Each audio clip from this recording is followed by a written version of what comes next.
우남 이승만 건국 대통령의 탄신 147주년 기념 포럼 행사를 진행하게 되겠습니다.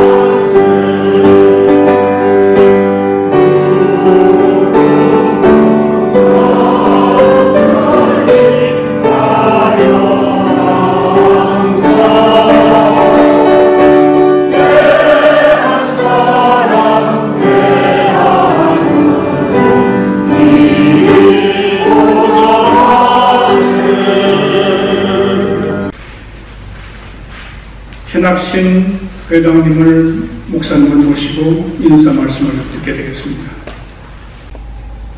건국 대통령 이승만 대통령 탄신 147주년 기념 추모예배에 이렇게 오셔서 감사드립니다. 우리가 미국의 시민권을 받기 위해서는 시민권 시험을 보는데 꼭 두 사람들의 이름이 나오더라고요. 하나는 초대 대통령 워싱턴입니다. 그 다음에는 노예를 해방시킨 그 아브라함 링컨, 그 얘기는 200가지의 그 설문들 중에 꼭 끼어져 있습니다. 근데 요즘 우리 한국에서 이민 온 분들이 역으로 한국에 이민 가는 분들이 있는데, 한국에서 한국 시험을 시민권 시험을 보기 위해서 초대 대통령 누구나 한국에 그러면 지금 40, 50대에 든 사람들은 모르는 사람들도 있지 않은가 싶습니다.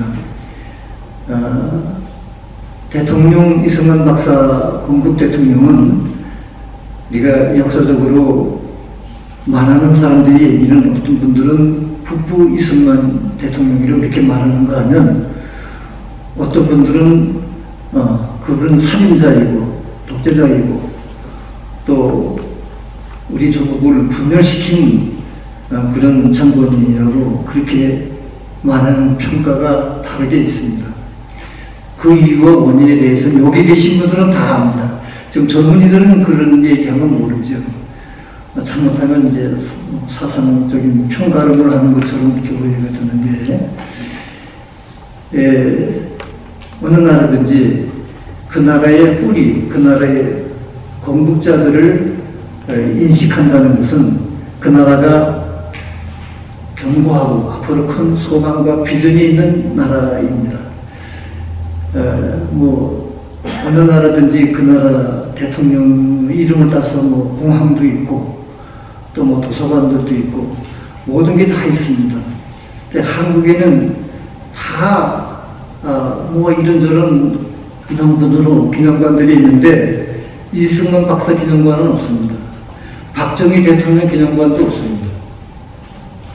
이게 우리나라의 정치적인 그런 사상적인 이념의 그 뿌리들을, 그 내용들을 말하는 것입니다. 이런 때에 우리가 아틀란타 조지아에서 대한민국 건국 대통령 이승만 박사 기념사업회를 세울 수 있게 돼서 우리 조국을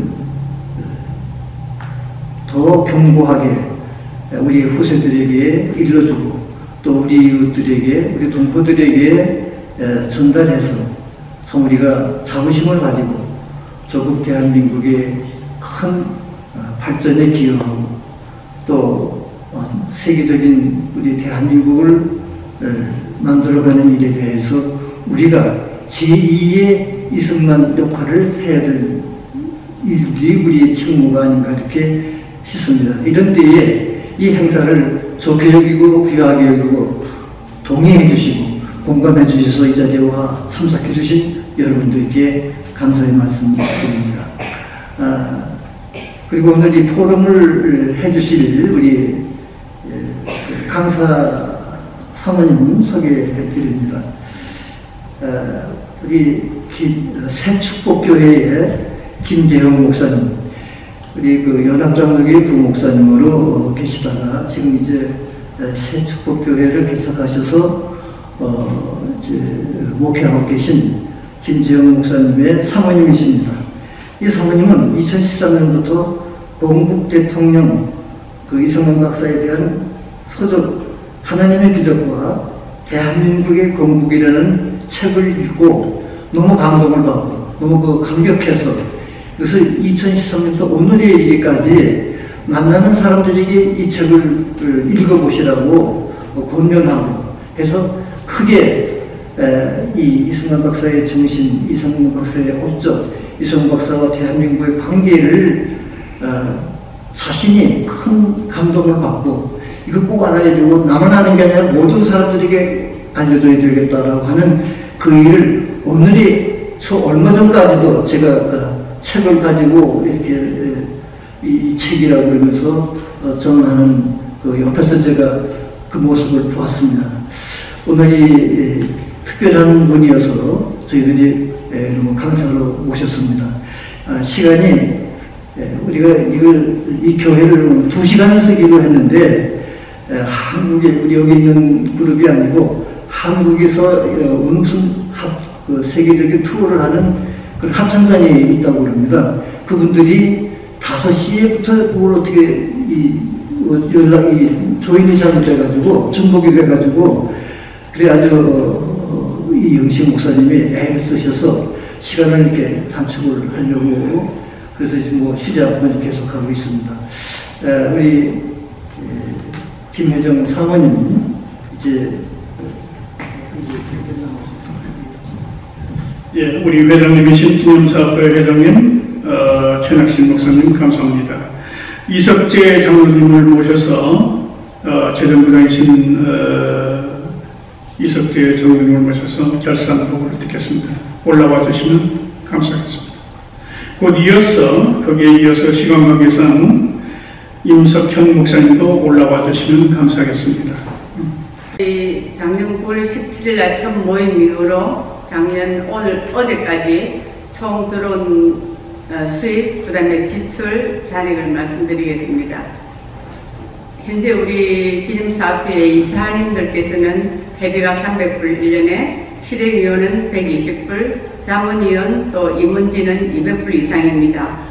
그런데 감사하게도 많은 이사님들과 자문위원들께서 다 300불 이상, 200불 이상 더 많은 돈을 보내주셔가지고 아주 재정이 이렇게 됐고, 그 밑에 후원금이라는 것은 그 해비를 빼고 이제 더 많이 보내주신 걸 아마 적은 것 같은데, 현재 들어온 이사 회비는 9,300불, 실행위원 회비가 960불, 자문위원 회비가 1,200불, 광고 협찬은 전번달에 저희가 행사하면서 책자를 냈는데 거기 책자에 광고를 실었습니다. 그래서 그 광고 협찬 회비 들어온 것이 3,050불, 그리고 후원금이 5,220불, 그래서 이때까지 총 들어온 수입이 19,730불입니다. 그리고 지출은 경조비가 350불, 사무행정비 592불 54전, 서비스 비용, 그것은 이 교회를 빌릴 때 교회 렌트비랑 뭐 기타 등등입니다. 그래서 그것이 524불 71전, 일단 행사 준비, 오늘 같은 날 또 저번 모인 것 행사 준비하는 게 4,736불, 그리고 식대 3,179불 30전, 그래서 총 지출은 9,382불 56전, 현재 장보는 1,347불 44전입니다. 근데 이것은 오늘 지출할 거는 아직 나가지 않습니다. 오늘 좀 돈이 좀 나갈 것이 있고, 그건 안 들어갔고, 이거는 어제까지 결산한 보고입니다. 감사합니다. 재정보고 임석현 목사님을 모시고 광고 듣겠습니다. 광고하는 기간에 김혜정 사모님이 미리 올라오시면 감사하겠습니다. 네. 네. 이승만 건국 대통령 기념사업회 및 미주총회 및 출정식에 이어서 147주년 탄신 기념예배 및 포럼 행사를 추진할 수 있도록 인도주신 하나님께 먼저 감사를 드립니다. 그리고 또한 전 회원들께서 일치 단결해서 순서를 맡아주시고 협력해 주시고 또 이 자리에 참석해 주셔서 진심으로 감사를 드립니다. 본회는 대한민국을 자유민주주의와 시장경제, 기독교 입국론, 한미동맹의 굳건한 토대를 기초를 닦으신 이승만 건국 대통령의 애국, 애족 정신과 그분의 업적을 기리는 재반 행사를 추진하는 바 이승만 포럼 및 시국 강연회를 통해 그분을 재조명하며 특히 차세대 총선을 위해서 이승만 아카데미와 장학재단 설립 중에 있으니 많은 관심과 기도를 부탁드립니다.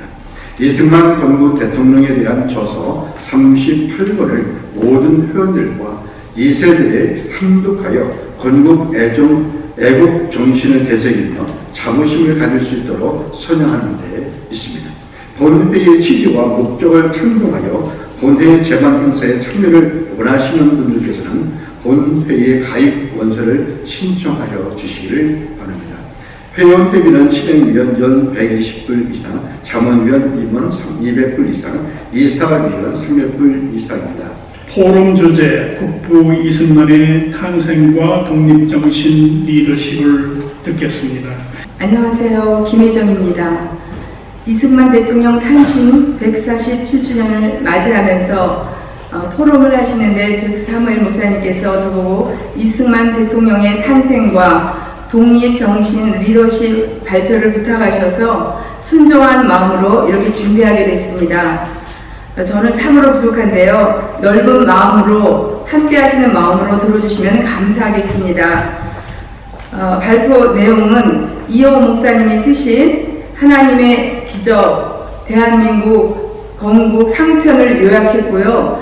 발표 중에 이승만 대통령을 편의상 이승만으로 존칭 없이 발표하게 됨을 이해해 주시면 감사하겠습니다. 난세의 영웅 1875년 황해도 평상군 마산면 릉내동에서 이경선 씨와 김혜김 씨 사이에 6대 독자 이승만이 탄생을 합니다. 그는 세종대왕의 형인 양녕대군의 16대 손으로 왕족 출신입니다.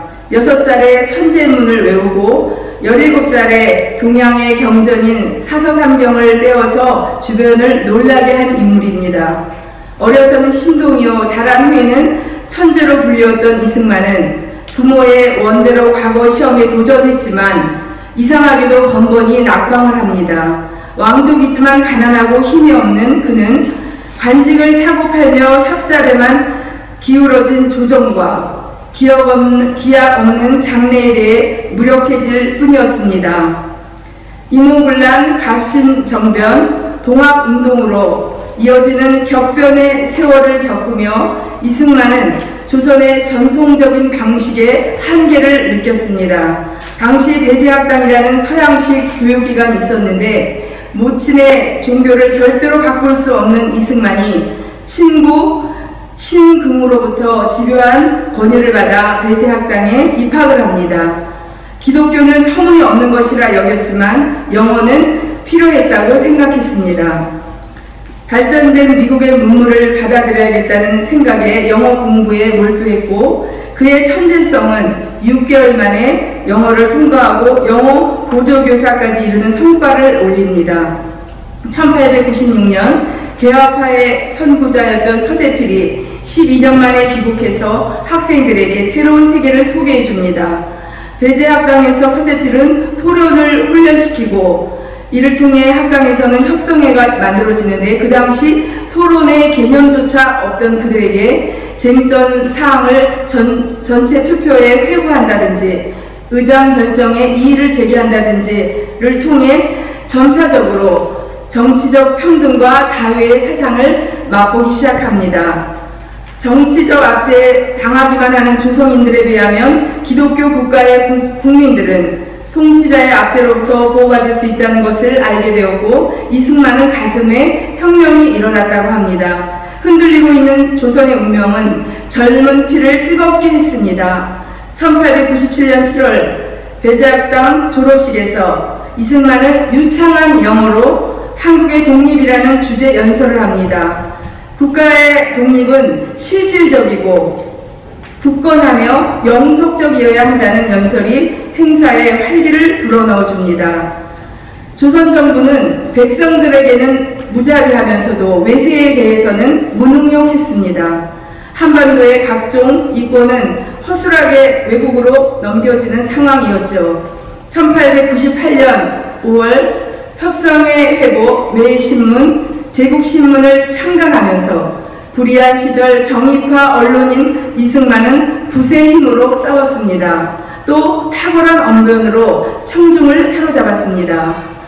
고종 황제와 친러파 정권은 1898년 11월 눈의 가시처럼 여기던 독립협회 지도자 17명을 체포했는데 이유는 군주제를 폐지하고 공화정을 도입하려고 했다는 역적 혐의를 덮어 씌웠기 때문입니다. 이승만은 수모라는 건우를 뿌리치고 연자 농성을 벌이며 구호를 외쳤습니다. 요구가 관철될 때까지 외쳤으니 뭉치면 살고 흩어지면 죽는다는 구호가 이때 생겨난 것이죠.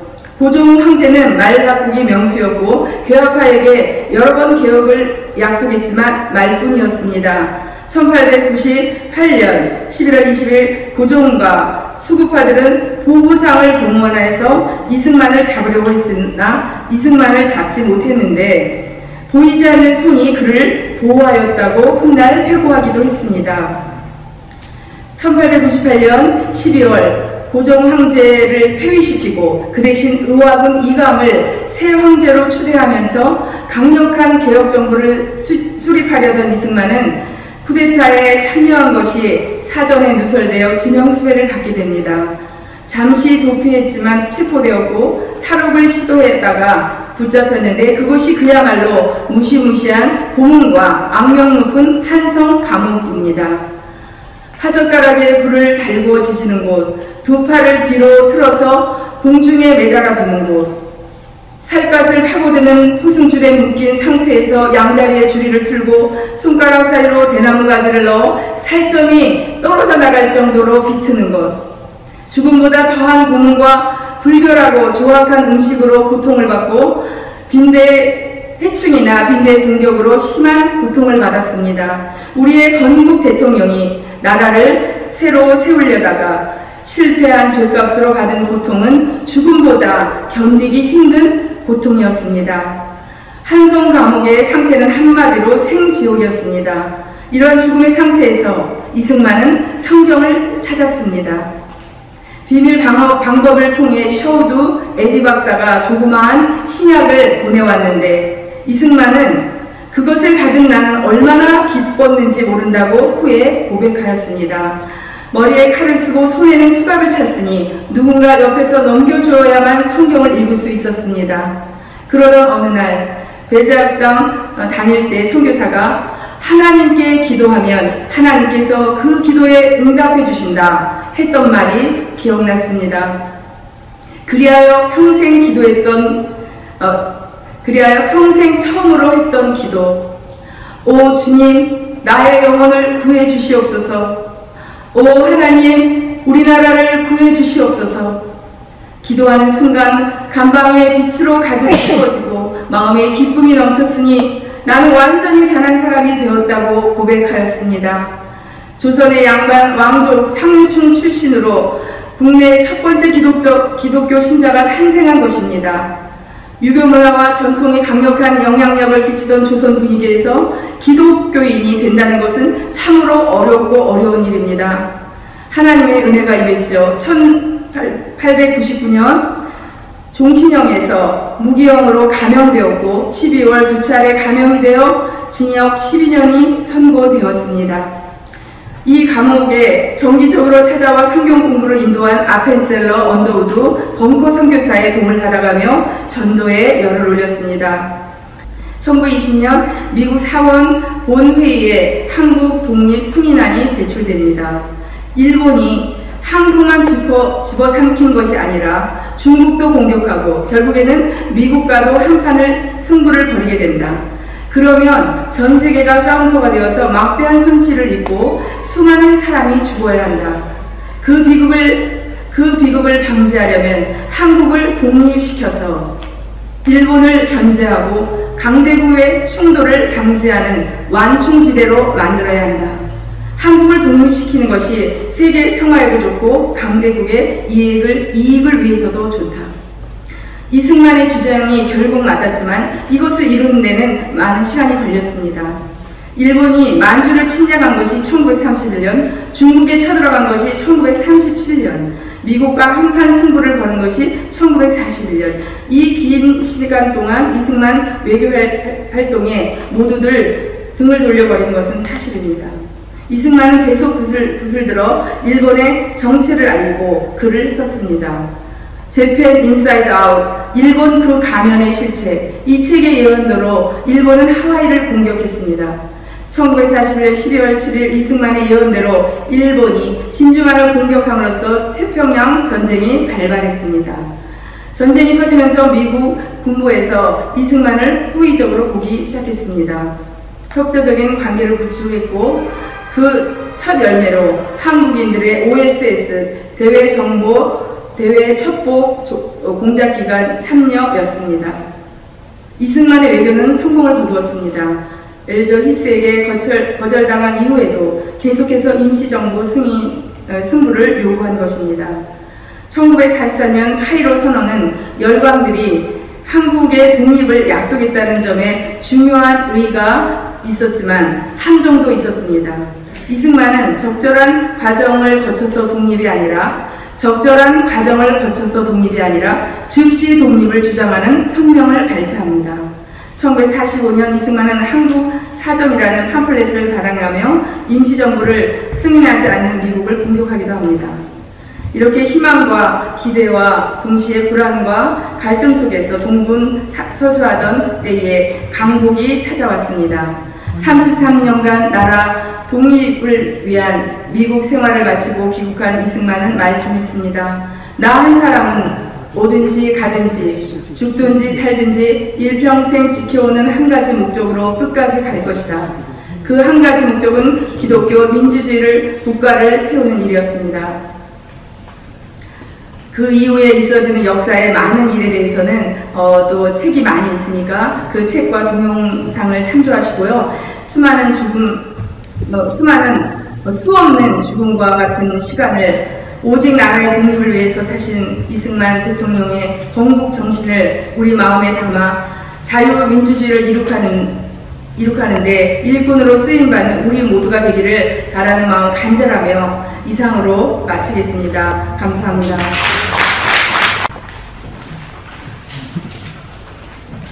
하나님께서 우리 민족을 사랑하셔서 우리 천재적인 능력을 가진 우리 이승만을